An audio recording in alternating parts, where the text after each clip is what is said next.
पाटील, या आठवड्यात नागपूरला एक मोठा ओबीसी समाजाचा मोर्चा आहे आणि जे काही मुंबईमध्ये परवाची मीटिंग झाली त्याची ठरलं की सरसकट रद्द करा, मीडिया रद्द करा आणि हे सगळं आता रस्त्यावर उतरून ताकद दाखवणार.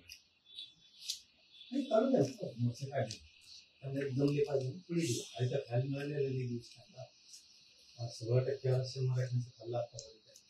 त्यामुळे सरकार म्हणजे मग त्यांची पुन्हा त्यांचं म्हणण्यावरती कायदा चालत सुद्धा ते म्हणतील तसं होत नसतं. ते म्हणजे काय कायदा नाही त्याच्यामुळं ते म्हणतील तसं होणार नाही. मराठ्यांचं हैदराबादचे गॅजेट त्या आधारे CR काढलेला आणि आता एका आठवड्यात पश्चिम महाराष्ट्रातला सुद्धा सातारा संस्थांच्या गॅजेटच्या आधारे आमच्या संस्थांच्या गॅजेटच्या आधारे सुद्धा GR हे पण सुद्धा पुढचं लगेच सांगितलं तो पण नाही. कारण आमचं प्रत्येक गोष्ट आधार घेऊन केली त्याच्यामुळे आमच्या किती बोंबलो द्या धक्का सुद्धा लागत नाही मराठीच्या आरक्षणाला GR. मात्र एक आम्हाला म्हणतोय मराठ्यांना काय द्यायचं म्हणलं की नियम लागतो आणि त्यांना काय द्यायचं म्हणलं की मात्र नियम लागत नाही ते मात्र खूप खंतेवर काम. कारण त्यांना काहीच बघितलं जात नाही. लगेच आरक्षण दिलं जातं, योजना दिल्या जातात, न मागता त्यांच्या अंगावरती फेकलं जातं. आम्हाला मात्र संघर्ष करावा लागतो नियमात असून सुद्धा. ही मात्र मोठी खंत आहे आमच्या नोंदी असून सुद्धा आम्हाला संघर्ष करावा लागतो, झगडावं लागतं. आमचे गॅजेट असून आम्हाला झगडावं लागतं, घेऊन जावं लागतं. सगळे पुरावे असून सुद्धा आम्हाला त्रास होतो, मुद्दाम दिला जातो. ही मात्र खंत आहे. परंतु आम्ही खर खंदील आम्ही लढून मिळवणार आणि मिळवलेलं जाऊ सुद्धा देणार. आता GR निघालाय, मराठी सज्ज झालेले. आता प्रमाणपत्रासाठी मराठ्यांनी तयारी सुरू करून GR तुमच्या दबावात बाहेर काढलाय असं त्यांचं म्हणणं आहे. आमच्या दबावात रद्द करा, आम्हीही ताकद आहोत मोठी असंही मांडत आहेत. असं दबावात कोणाचा GR निघत नसतो आणि दबावात कोणाचा रद्द पण होत. त्याला कायदेशीर आधार घेतलाय का, कायद्याचे सगळे निकष पूर्ण केलेत का, कुठलाही शासन निर्णय करताना हे सरकारला बघावं लागत असतं. एवढे सारे सफल होत नसतात. सरकार हा शब्द आहे परंतु संविधानाच्या सगळ्या चौकटीत राहून कायद्याच्या चौकटीत राहून काम करावं लागतं. त्याच्यामुळे कुठला दबाव आमचा असो किंवा कोणाचा GR निघत नाही आणि कोणाच्या दबावामुळे तो GR रद्द पण होत असतो. हे मात्र काँग्रेसच्या मोर्चाने 10 तारखेचा समजून घ्यावं. तुमच्या मोर्चाला तुमच्या आंदोलनानंतर धनगर आणि बंजारा समाजही रस्त्यावर उतरलेला आहे आरक्षणासाठी. तुम्हाला माहिती आहे तिकडे नांदेडमध्ये आज एक असा मोर्चा आहे आदिवासी समाजाला. ते म्हणतात आमच्या कुणाला समाविष्ट करू नका, आम्हाला आमचं वेगळे ठेवा. त्यांना भीती वाटते की त्यांच्या ते आता बंजारा किंवा नंदेरी लोक. मी मागणी एकच धनगर बांधव असतील, आदिवासी बांधव असतील, बंजारा बांधव असतील यांनी आता यांना एकत्र बसणं गरजेचं आहे. एकमेकाची समज गैरसमज काढणं गरजेचं. जर बंजारा समाजाच्या नोंदी तर बंजारा समाजाला आरक्षण मिळालं. त्यामुळे त्यांनी बसून एकदा तोडगा करायचा प्रयत्न केला पाहिजे या मताच्या आपण. परंतु त्या आरक्षणाची लढाई जे सत्य आहे ते सत्य मिळणारच आहे, 100% मिळणार. वडेट्टीवार असं म्हणाले की 350 जाती आहेत, याला एकदा बुडवून टाक, त्याला संपवून टाक, असं ते तुमच्याकडे तुमचं नाव घेऊन बोलले की सगळं महाजनी तुम्हालाच पाहिजे, हे पाहिजे, सगळं पाहिजे, तर संपूर्ण टाक म्हणे. खरं तर ओबीसीच्या 374 ज्या जाती म्हणतात ना खऱ्या ओबीसीच्या जाती संपवल्याच होत्या आणि याच्यावरती चिंतन करा. ओबीसी गरिबांनी 374 जाती संपवल्या खऱ्या कोणी. त्या वडंटीवार साहेबाच्या वक्तव्यावर ओबीसीने विचार करणं गरजेचं आहे. कारण ओबीसींना यांनी खोटं आणि बोगस आरक्षण दिलं आमचं 16% मराठीचं. हे समजून घेणं गरजेचं आहे. खरा घात ओबीसींचा केला असेल तर यावेळेस अलिबाबांनी आणि हे आता हे काँग्रेसचे किंवा त्यांचे कोण कोण लीडर होते पूर्वीचे त्यांनी मराठ्याचं आरक्षण त्याला माहित होतं ना 14% आरक्षण हे मंडल कमिशननं ओबीसीला दिलं. हे आपलं फक्त रजिस्ट्री झाली आहे. मग 16% आरक्षण हे मराठ्याचं आहे. ते मराठ्याच्या नावावरती हे माहीत असताना सुद्धा दिलं. याचा अर्थ ओबीसीची खरी फसवणूक आणि वाटोळा जर उद्ध्वस्त कोणी केलं असेल तर ओबीसीच्या नेत्यालाच ओबीसीला उद्ध्वस्त केलं. कारण आमचं आरक्षण आम्हाला 16% माघारी मिळणार आहे. ज्यांनी दिलं त्यांचा उपकार नाही आणला. ज्यांनी दिलं आमचं तर दिलं, जो आमचं तर वाटलंच केलं देणाऱ्याने. आमचं ज्यांनी आमचं 16% आरक्षण 1954 दिलं, उदाहरणार्थ पवार साहेब, त्यांनी आमचं वाटलं केलं समजा. पण त्यांनी आमचं दिलं, ज्या पवार साहेबांनी आरक्षण दिलं त्यांचा सुद्धा उपकार ठेवला.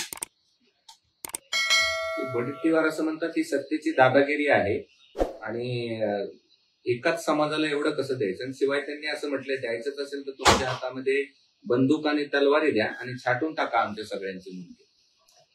ती प्रयोग त्यांना करायचा. येवल्यावल्याचे शब्द आहेत ते परळीच्या टोळीनं घेतले आणि आता नवीन एक व्हिडिओ भेटलाय त्यांना वडट्टीवार साहेब यांच्या तोंडून ते फक्त ओढून घेते. कारण ती तलवारीची, दांड्याची, कोयत्याची, शेरोशायरीतून तलवारीची आणखी त्या बंदुकीची भाषा आहे त्यांची. त्यांना ते जातीय दंगली घडून आणायच्या ही त्यांचा प्रयोग आहे. आम्ही तसे असतो त्या गोरगरिबाला आम्ही आमच्या इतकंच सांभाळतो, जीव लावतो गोरगरीब ओबीसीला. आणि ओबीसीला आमच्याबद्दल थोडाही धाक नाही. कारण आम्ही उलट्या काळजाच्या नाही. हे राजकीय स्वार्थासाठी ओबीसीच्या डावावर लावलाय. इतके उलट्या काळजाचे ते हे जातीचे नेते सध्या स्वयंघोषित स्वतःला ओबीसीचे नेते म्हणते ते. त्यांनी स्वतःच ओबीसी संपवण्याचं ठरवलंय.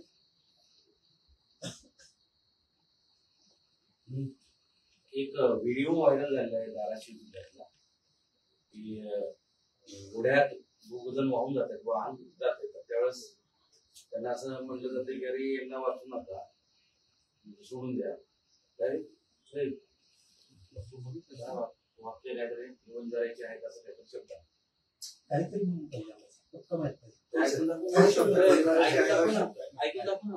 त्याच्यामध्ये असं आहे की व्हिडिओ व्हायरल होतो आहे सध्या आणि त्याच्यामध्ये असं म्हटलं जात आहे की 2 मोटरसायकलवर पुरात वाहून जात आहेत आणि त्याच्यावरती गोपीनाथ मुंडेंचा फोटो आहे आणि त्यामुळे बाकीचे जे आहेत ते मरुद्या वंजाराचे आहेत असं म्हटलं गेलं. नाही जोडलं असं इतके भावनाशून्य लोक नाही, इतके माणुसकी सोडलेले लोक नाही. त्याच्यात कुणीतरी जोडलं असेल की वातावरण दूषित होण्यासाठी. कारण त्याला घेऊन आहे जसं की त्यांनी आता त्यांच्याच दसऱ्या सुद्धा दूषित केलं. त्याला सवय आहे. त्यामुळे ते त्यांच्यात कुणी असेल दुसऱ्यावर ढकली देईल. त्यामुळे त्याच्यात उत्तर द्यायची गरज नाही आपल्याला आणि त्या विषयाला महत्व द्यायची पण काही गरज नाही. पण हे असं असेल तर महाराष्ट्र कुठल्या लेवलला गेलाय हा एक प्रश्न उपस्थित होतो. त्याला कळायला पाहिजे. पंचायत लेवलला घेऊन चालले निजामाच्या अवलादी म्हणायला लावायचं लोकांना. इकडच्या जिल्ह्यातले बीड जिल्ह्यात बोलवायची ते जमतं का? निजामाची अवलादी येते म्हणले का नाही? स्टेटमेंट नाही दुसरा विषय गुन्हागिरीचा. दुसऱ्या जिल्ह्यातले आणते निशा नाही, खिशा नाही, काही नाही वेगळे दिसते ती असली. ते म्हणते निजामाच्या अवलादी आहे. दुसरं म्हणणार तुम्ही गुलामीचं गॅजेट घ्या, गुलाम समजता दुसऱ्या. तुमची काय भाषा आहे? दुसऱ्या जिल्ह्यातला धरून आणायचा आणि इकडं त्या परळीच्या टोळीने मिरवायचा. तुम्हाला तुमचं कळानं सुद्धा ज्या मराठीने तुम्हाला किती सांभाळत, किती उंची वाढवली. त्यांच्या विरोधात असले स्टेटमेंट करायचे. यांनीच वाढवलंय हे जातीवाद, यांनीच वाढवला. सुरुवात यांनी केली. आपण आधी बोललेलो नाही. एक शब्द आपण त्यांना आधी बोललेलो नाही. एक शब्द ते बोलणार मात्र मी सोडू शकत नाही. जातवानी भाऊ माझ्या जातीला भिनवत असेल ना तुम्ही, मी नाही सर करू शकत. म्हणजे तुमचा प्रश्न आहे ना त्याबद्दल तर मराठ्याकडून किंवा बहुजनाकडून हिंदूकडून असं होऊच शकत. त्यांचे गैरसमज पसरण्यासाठी करू शकते. कारण ते खुणं करून केला नाही म्हणते राव. जिथं अध्यात्म आहे तिथं सुद्धा आसरा दिला जातो राव. काय नवीन पाहिलं पाडला यांनी, काय प्रश्न विचार करावा त्यांच्याबद्दल. जिथं माणसाचं मन बुद्धी शुद्ध केली जाते त्या अध्यात्माच्या ठिकाणी सुद्धा काय शब्द वापरले जाते बघा महाराष्ट्राने बघितलं. आणि यांच्याकडून काय अपेक्षा करणार आहेत आपण. यांना कोणतं समजलंय तेच म्हणते, तेच दूषित वातावरण करतील, त्यांच्या माणसाला तेच विरोध करतील. त्याचं वरकडून खायची सवय लागली. त्या विषयाच काय ते असं महत्व द्यायची गरज नाही आपल्याला. असल्या विषयात भरपूर विषय शेतकऱ्याचे इथं मरणाचं संकट सापडले सगळे हाल चालू आहेत. मरणाचे शेतकऱ्याचे सरकार नुसतं सभा घेत आहे, हारो फुलं लावतोय व्यासपीठाला. आळे की शायनिंग मध्ये येऊन जाते, विमानाने येते, विमानाने जाते. शेतकरी इकडे उद्ध्वस्त झालाय. आता त्या आपल्या त्या शिल्लोडला ते सरपंच बिचार पोरग बसले, तिकडे धेंद्याला सरकारला वेळ नाही. आमचा तिकडे त्या धाराशिवला अमोल जाधव बसलाय, तिकडे ध्यान द्यायला वेळ नाही. ते करमाळ्याची ताई बसली, तिथं सरकारला ध्यान द्यायला वेळ नाही. परत त्या बार्शीच्या ताई बसल्या का माय मावल्या, तिकडं सरकारला ध्यान द्यायला वेळ नाही. हा ते लेकरं म्हणालेत ना आंदोलन नको सुरू करू, तुम्हाला रोग आला का तिकडे ध्यान द्यायला थोडा. काय म्हणणं आहे त्यांचं ऐकून घ्यायला. इतकं मूर्खपणाचं लक्षण सरकारच्या अंगात असलं पाहिजे का. पण लोकांनी सुद्धा उगाच विनाकारण शक्ती पण व्हायला धरून नाही. आता शेतकऱ्याची लढाई मोठी उभा राहणार आहे. उपोषण करा हे करा, आता शक्ती व्हायला घालणे पाहिजे. एकजुटीनं शेतकऱ्यांना न्याय मिळत. उगाच इकडे एक जण बसला, तिकडे दुसरा जण बसला, तिकडे तिसरा जण बसला, हे करण्यापेक्षा सगळ्यांनी थांबलं पाहिजे आणि एक जीवानं एका प्रांतीनं लढा शेतकऱ्याला न्याय मिळण्यासाठी लढला पाहिजे. कुणीही उगाच शक्ती व्हायला घालू. अतिवृष्टीग्रस्त शेतकरी जे आहेत त्यांना मदतीसाठी राज्य सरकारने केंद्राला दिलेलं नाही. देणार पण मदत मिळेल की नाही दिवाळीत घेणार. आमचं नाम शक्ती आहे ना, विश्वास आहे आमच्या शक्तीवरती. केंद्राची मदत जोपर्यंत येत नाही तोपर्यंत देण्याची शक्यता वाटत नाही. त्यांनी दिवाळीपर्यंत नाही दिलं की राज्यात बैठक झाली सगळ्या शेतकऱ्यांची. पण आधी बैठक झाल्यावर आपण तारीख डिक्लेअर करणार आहे. कारण ती येते येत नाही ते बघावं लागेल ना. त्यातलं आपल्याकडे फक्त एकच गोष्ट आहे, इमानदारी प्रामाणिकपणानं लढणार, मॅनेज न होणार. पण त्यातलं भाव वाढ कसं घ्यायचा, कारण की अंतिम लढा करायचा शेतकऱ्याचा टोकाचा. मग शेतकऱ्याचा टोकाचा अंतिम लढा करायचा ठरला असेल, पुन्हा पुन्हा शेतकऱ्यांनी आयुष्यभर आंदोलन उभ्या नाही करायची. एकदाच उभा करायचा त्याचा तुकडाच पाडायचा. जसं तुम्ही मराठा आरक्षणाचा तुकडाच पाडला 2च भाषा, तसा तुकडाच जर पाडायचा असेल आणि सुखी समाधानी शेतकरी करायचा असेल तर त्याच्यातले ज्ञानी सुद्धा येणं गरजेचं आहे. त्या शेतकरी संघटनेनी जे आयुष्यभर कामं केले ते सुद्धा येणं गरजेचं आहे. ते आल्यावर बैठक घेऊ आणि मग पुढची आंदोलनाची तारीख आपण डिक्लेअर करू. त्यांनाही आपण बोलवणार आहे. दिवाळी झाल्याच्या नंतर एक ठिकाण ठरवू. त्या मैदानावरती महाराष्ट्रात जेवढ्या शेतकऱ्याच्या संघटना आहेत तेवढे अभ्यासक आहेत, त्यांना माहिती आम्ही भाव कसा द्यायचा, कर्जमुक्ती कशी घ्यायची, पीक विम्याचे पैसे कसे घ्यायचे, नुकसान भरपाई कशी घ्यायची, मालाला भाव, भाजीपाल्याला भाव, दुधाला भाव, फळबागाला भाव कसे घ्यायचे, या सगळ्या गोष्टीवरती ज्यावेळी चर्चा होईल. शेतीला नोकरीचा दर्जा कसा घ्यायचा, आपण हे सगळ्या गोष्टी ज्यावेळेस चर्चा होते ना त्या तारीख डिक्लेअर होईल. पण अंतिम टोकाचा लढा असणार. असा पुन्हा लढा देशानं बघितला नसेल शेतकऱ्याचा, इतका निर्णायक लढा आणि यशस्वी पण. पुण्यामध्ये धनगर समाजाचं राज्यस्तरीय अधिवेशन सुरू आहे. त्या अधिवेशनामध्ये प्रकाश आंबेडकर असं म्हणाले की धनगर समाजानं आता ओबीसी समाजाचं नेतृत्व करावं. ओबीसीचं धनगर समाजाने करावं नेतृत्व असं प्रकाश आंबेडकर. धनगर समाजाकडे नेतृत्व दिलं पाहिजे, कारण इकडे दुसरे स्वतःला हुशार समजतात ना. धनगराला इकडे समजतात ना, ते त्यांना खूप अति हुशार शहाणे समजतात. अलिबाबा त्याला झोप येईन का, त्याला तर दुसऱ्याने कुठे शिकवली मोर्चाही काढला तरी त्याला धेंडळी लागली, त्याला दम नाही निघत. दुसऱ्याचे लेकर ते हुशार नाही समजेल. धनगराचे, मराठीचे, बंजारा समाजाचे, राजपुतांचे, कायकाड्यांचे, संभाराचे, दलित मुस्लिमाचे, सुतार, लोहार, कुंभार यांचे आपले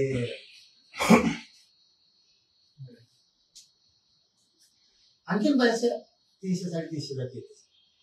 कहार समाज आहेच ना. ते लोक हुशार आहेत का? तुम्ही हुशार आहेत का? ती सवय असती लागलेली, कोड असती ती.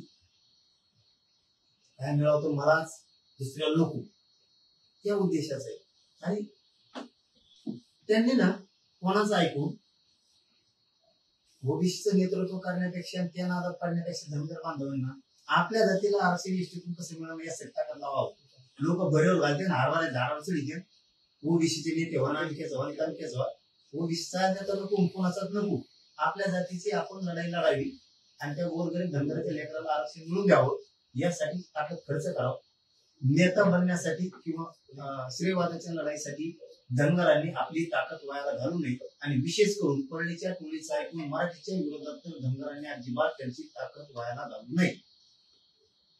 छगन भुजबळ तुमच्यावर काहीच बोलत नाही. ओळखीवर आलेले नाही, त्यांनी आतून ठरवून केलंय. त्यांनी आतून ठरवून केलंय की आम्ही सत्तेत आहे आणि आम्ही सत्तेत असल्यामुळं आम्हाला डॅमेज करायचंय देवेंद्र फडणवीस.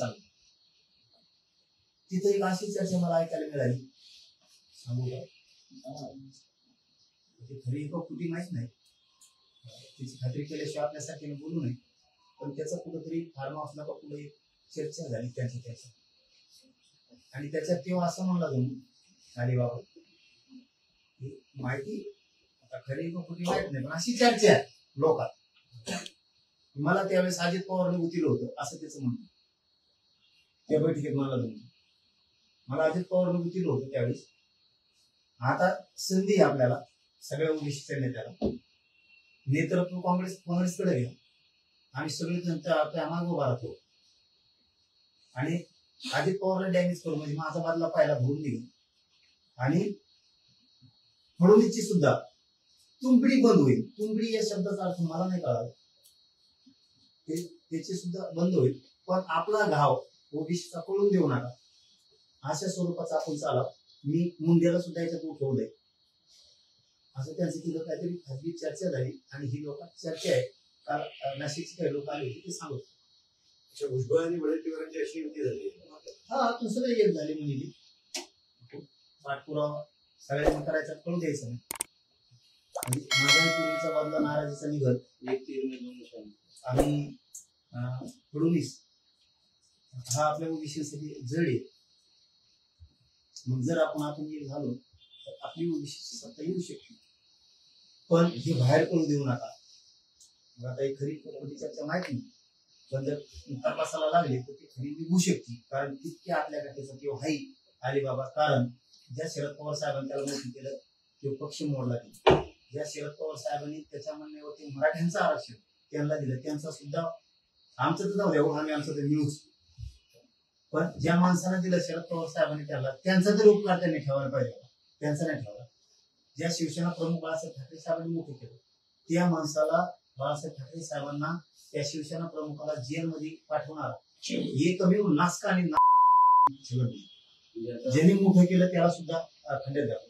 आज अजित पवारांनी त्यांना मोठं केलं.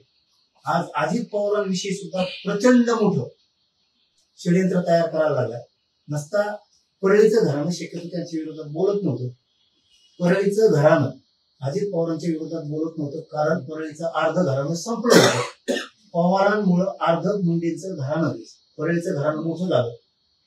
हे सुद्धा या छगन भुजबळच्या षडयंत्रात सहभागी झाले संपवण्याच्या त्यांना. कारण यांना ज्यावेळेस कुणी मदतीचा हात देत नव्हतं त्यावेळेस त्यांनी दिला. आता ह्या अलिबाबानं अजित पवारांनी मोठं करून सुद्धा अजित पवार संपवण्याचा घाट येणे 2-3 जणांनी मिळून आता आपण सुरू केला. आणि बदला पण असा घ्यायचा की पूर्वी परळीचं पण आतून म्हणणं आहे हे छगन भुजबळी सांगितलं त्यांना. आमची सुद्धा तुमच्यासारखीच दशा देवेंद्र फडणवीस साहेबांनी सुद्धा केली होती. एक दिवस देवेंद्र फडणवीस, आता हे लय खरंय बरं का, पण आता हे लोकात चर्चा आहे मला माहिती. एक दिवस देवेंद्र फडणवीस आमची ब्या ओढीत होता त्या फडणवीसच्या हाताखाली आता आम्हाला आमची ही दशा आहे. मग ओबीसीने आतून एक मोठं स्ट्रक्चर तयार करायचं का न कळता, म्हणजे इतका मोठा गेम प्लॅन षडयंत्राचा यांनी तयार केला अशी लोकांची चर्चा आहे. पण यांना माहितच नाही. तो आतापर्यंत छगन भुजबळ शरद पवार साहेबांच्या डोक्यात दगड घातला होती, तो शिवसेना प्रमुखांच्या डोक्यात दगड घातला होती, वाजीदादांच्या डोक्यात घातला, आता फडणवीस साहेबांच्या घालणार. पण ते देवेंद्र फडणवीस तो इतकी लांब घालील ना तर खोटा तूच सायचा नाही. तुमचा फारच विश्वास आहे फडणवीस. आणखीन थोडं दिवसांनी सांगा ना अनुभव काय. मी बद्दल सांगितलं, मी फक्त बद्दल सांगितलं, आत्मविश्वास नाही सांगितलं. कारण मी कुठे ठरणाऱ्याची उपकेणार, पण जो माणसावर माया केली किंवा ज्या माणसावरती आपण राजकीय अस्तित्व संपलेलं निर्माण त्याला पुन्हा करून दिलं, म्हणजेच भुजबळचं फडणवीसांनी अस्तित्व उभा करून दिलं, आणि ज्यांनी आपलं अस्तित्वच उभा केलं, अस्तित्व उभा करणारा जर संपवण्याचा घाट घातला तर मागचे थोडे अनुभव आहेत फडणवीस त्याचं काय करतो. म्हणून सांगितलं की फडणवीस इतकी लंबी घडी, हे सगळे जण 150 जण एकत्र जरी आली तरी ती उपसायची. पण याच्यातून ही मीडियाची बाईट समजू नये, याच्यातून आमच्या शिंदे साहेबांनी सावध व्हावं, याच्यातून अजितदादांनी सावध व्हावं, आणि विशेष करून फडणवीस साहेबांनी खरंच सावध व्हावं. मीडियाची बाईट समजू नये. हे आत्मघातकी आहेत, हे डाव रचू शकते. बरं, भुजबळांना भीती वाटतेय का की अटारी नेते आम्हाला संपवतील, त्यामुळे भुजबळ शांत जात असं वाटतंय का तुम्हाला? शांत नाही. तो कसं आहे, जत्रातला इस्त्री, जत्रातला इस्त्री हळूच पोळतो देऊ, आणि सगळ्या जातीला पोळतो. याच्या अगोदरची एक तुम्ही 6 महिने मागे जाऊन बघा, परळीच्या घराण्याविषयी त्याचं काय मत होत, किती वाईट होत. आज त्याचं धनगरांच्या नेत्याविषयी किती वाईट मत आहे बघा. आज त्याचं बंजारा समाजाविषयी किती वाईट मत आहे बघा. धनगरांना एसटीतून आरक्षण देण्याबद्दल एक शब्द काढत नाही, हे सत्य आहे. कारण ते ना कळून देत नाही पोळाले, आणि इस्तू मात्र तेवढा. म्हणून आमच्या शिंदे साहेबांना, अजितदादांना आणि विशेष करून फडणवीस साहेबांनी थोडं सावध होणं गरजेचं आहे. याला बाईट समजू नये. हा माणूस थांबवणं खूप गरजेचं आहे.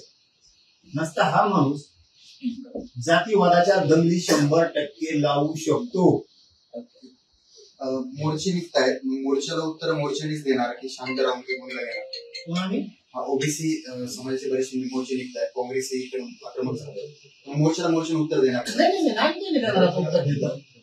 हिंदू त्यांना काढून त्याची मोर्चे काढून द्या ना. सरकार माझं बघतोय काढून काय मोर्चे काढून येतील साईड बोंबातील जातील घरी. कारण ते काँग्रेसचा मोर्चा आहे, ओबीसी मोर्चा आहे. ओबीसी मोर्चा नाही, काँग्रेसचा मोर्चा आहे. कारण ते काँग्रेस संपलंय. तुम्ही राहुल गांधींना लाल्या म्हणाले म्हणून बऱ्याच जणांच्या भावना दुखावल्या. त्यांचं मत असं आहे की तुमच्यावर कारवाई करण्यात यावी. काय करतो कारवाई, काय करतो कारवाई, काय काढी तू म्हणून लाल म्हणजे काय? इकडे येऊन हे बोलत जमतं का? कुणी उभा केलं काँग्रेस? मराठ्यांनी उभा केलं का? कोणाच्या कारवाईवाला कोणासाठी बोलावं? ज्याला कशाचं काय पिकाचं काय येतं हेच माहित नाही. या जालन्याला का वाज 46 वर्षापूर्वी काय दिली, आणि जालन्यात रॅली सुरू होती, आणि त्या रॅलीत तिथं गुळाच्या ढेपी होत्या, आणि त्या गुळाच्या ढेपी बघितल्यावर ते म्हणले तिथं खाली उतरू की कोणाच्या झाडाला येतो, कोणाच्या झाडाला येतो. गुळाच्या ढेपी झाडाला येत असतात, आणि त्यांची बाजू घेता का तुम्ही? काय चुकीचं बोललो आम्ही? काँग्रेस मराठ्यांनी उभा केलं, मराठाचे खासदार निवडून दिले, आणि आज ते काँग्रेस आमच्या विरोधात बोलायला लागलं जे रद्द करा म्हणून, आणि मला कारवाई करणार. काय कारवाई करतोय? कारवाई केल्यावर तर धुराळाच तुमचा, मग तर सरपंच होत नसतो तुमचा. आणि मराठ्यांनी मग असले पक्ष वाढवू नका गड्या. आपण कडे मराठा हो, स्वाभिमानी बना, कडवट कट्टर बना, शेतात काम करायचं, कचाकच कष्टाने पैसा कमायचा. कोणाच्या दारात झोका जायची गरज नाही, कोणाला काम मागायला जायची गरज नाही, काय वाकायचं नाही, कोणा पुढे निवडून यायचं काही गरज नाही. असले जर पक्ष असतील नाही काँग्रेस सारखे, आणि हे जर आपल्यावर बोलून कारवाई नाही, ते कोण कारवाई करायचं म्हणतो ना, ते त्याच्यावर कारवाई करायला पाहिजे. कोणावर? त्या वडंजवार साहेब की तू जे रद्द कर म्हणू शकत नाही, कारण कोणाला रद्द कर म्हणण्याचा गरीब जातीचा अधिकार नाही. तिकडच येणार, तिकडं ताकद दाखव ना, त्याला म्हणून बोलू नको. तुला काय करायचं? आमची मागणी झाली सुरुवात. हो, 16% आरक्षण 1994चा जे रद्द करा. कसं काय रद्द होत नाही बघतो आम्ही. पाटील एकीकडे जोरदार पाऊस पडला, शेतकऱ्यांचं प्रचंड नुकसान झालंय. राष्ट्रामध्ये आनंदाचा शिधा तोंडावर एक दिलासा होता. सरकारकडून तो मिळेल असं अपेक्षा वाटत नाहीये. शेतकऱ्यांची दिवाळी पुन्हा एकदा काळी दिवाळी होऊ शकते. तुम्हाला काय वाटतं? अशा योजना असतात त्या सुरू ठेवायला पाहिजे, बंद करायला पाहिजे? नाही, बंदच करते ते. गेल्या वर्षी आनंदाचा शिरा होता, ते कुंकडी गेला बंद. मुगे खाली जाळलं ते बंद झालं. ते तेल द्यायचे ते वंगण असल्यासारखं ते बी नाही. हे बघा, आमच्या लेकरा बाळांना कुठेतरी सोयाबीन, बाजरी कापूस दिवाळी करायची, आमची संस्कार. आम्ही दिवाळीपर्यंत वाट बघणार. शेतकरी राज्यातले पुढे येताना जात ही खड्ड्यात गेली. शेतकरी म्हणून आपली शेतकऱ्याची जात म्हणून शेतकरी आपला बाप म्हणून सगळे एका येणार. अशी वेळ येऊ शकते, नेत्यालाच महाराष्ट्रात राहणार नाही. शेतकऱ्याच्या पदरात न्याय टाकणार म्हणजे टाकणार. 4 वेळी सांगतो, न्याय टाकणार शेतकऱ्याचा. धन्यवाद.